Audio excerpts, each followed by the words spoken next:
So basic ఈ reasons వల్ల resignation అనేది చేయించడం అనేది కరెంట్లీ జరుగుతుంది. ఇలాంటి రిజిగ్నేషన్ చేయించే టైంలో మనం ఏం చేయాలి అంటే, వాళ్ళు మీకు ఏదైతే ఫోర్స్డ్ రిజిగ్నేషన్ చేయిస్తారో అక్కడ ఖచ్చితంగా మీరు ఎందుకు రిజైన్ చేశారు అనేది మీరు కంపెనీ మీద పెట్టకూడదు అని చెప్పేసి మీకు వాళ్ళు ఇచ్చే డాక్యుమెంట్ లో ఉండొచ్చు. ఆ డాక్యుమెంట్ మీద సైన్ చేయొచ్చు. అంటే మీరు ఫర్దర్ గా ఇంకో కంపెనీకి వెళ్ళారనుకోండి, ఇంటర్వ్యూ కానీ దేనికి కానీ, ఎందుకు రిజైన్ చేశామంటే ఆ కంపెనీ దగ్గర ప్రాజెక్ట్ లేదు కాబట్టి రిజైన్ చేశాను అని చెప్పకూడదు అని చెప్పి కూడా డాక్యుమెంట్ లో ఉండేలా వాళ్ళు చూసుకుంటున్నారు. ఎందుకంటే ఇట్ ఈస్ కంపెనీ ప్రెస్టేజ్ కదా, ఈ కంపెనీలో ప్రాజెక్ట్ లేవు కాబట్టి ఎంప్లాయీస్ రిజైన్ చేస్తున్నారు అనే ఒక పేరు బయటకు వెళ్ళకూడదు అని చెప్పేసి వాళ్ళు అనుకుంటారు. అదొక రీజన్. రెండోది వచ్చేసి, మీకు ఒకవేళ ఫోర్స్డ్ రిజిగ్నేషన్ చేయిస్తే, నేను రీసెంట్ గా ఒక అబ్బాయిని చూసాను అనమాట. మీరు కూడా చూసే ఉంటారు, ఒక న్యూస్ లో కూడా వచ్చింది. ఒక కంపెనీలో ఒక అబ్బాయిని ప్రాజెక్ట్ లేక ఇలాగే ఫోర్స్డ్ రిజిగ్నేషన్ చేయిస్తే ఆ అబ్బాయి మేనేజ్మెంట్ మీదకి తిరగబడ్డాడు అనమాట. తిరగబడిన తర్వాత మేనేజ్మెంట్ ఏం చేస్తుంది, సింపుల్ గా వీడి బిహేవియర్ బాలేదు అని చెప్పేసి టర్మినేషన్ లెటర్ ఇస్తుంది. టర్మినేషన్ కి ఫోర్స్డ్ రిజిగ్నేషన్ కి చాలా ఉంటాయి. ఫోర్స్డ్ అని మీకు తెలుసు, కంపెనీకి తెలుసు, కానీ నెక్స్ట్ వెళ్ళే కంపెనీ తెలియదు, జస్ట్ రిజైన్ అనుకుంటది. So resignation is different, termination is different. Resignation అంటే మీరు పెట్టేది, టర్మినేషన్ అంటే వాళ్ళు తీసేసేది. వాళ్ళు తీసేసేదాకా మనకి రాకూడదు అనమాట. ఎందుకంటే వాళ్ళు గనక టర్మినేషన్ చేస్తే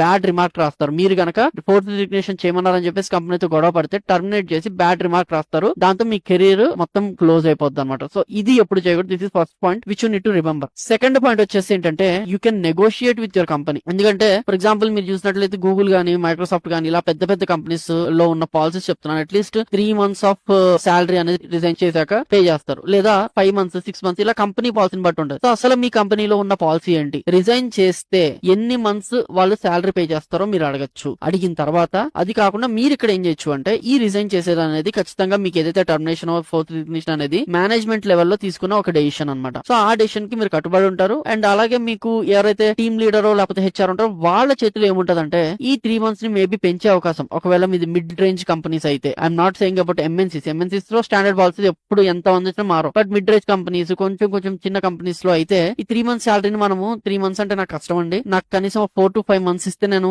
ఫ్యామిలీ నడుపుకోవడానికి నాకు యూజ్ అవుద్ది అని మీరు అడగచ్చు అనమాట. సో వాళ్ళు కొంచెం హెల్ప్ చేసే అవకాశం ఉంది ఇక్కడ. సో సరే రిజిగ్నేషన్ కి అయితే ఒప్పుకున్నారు కాబట్టి 4 months 5 months శాలరీ ఇవ్వడానికి వాళ్ళు ఇష్టపడే అవకాశం ఉంది. సో అక్కడ మీరు బెనిఫిట్ అయ్యే అవకాశం ఉంది.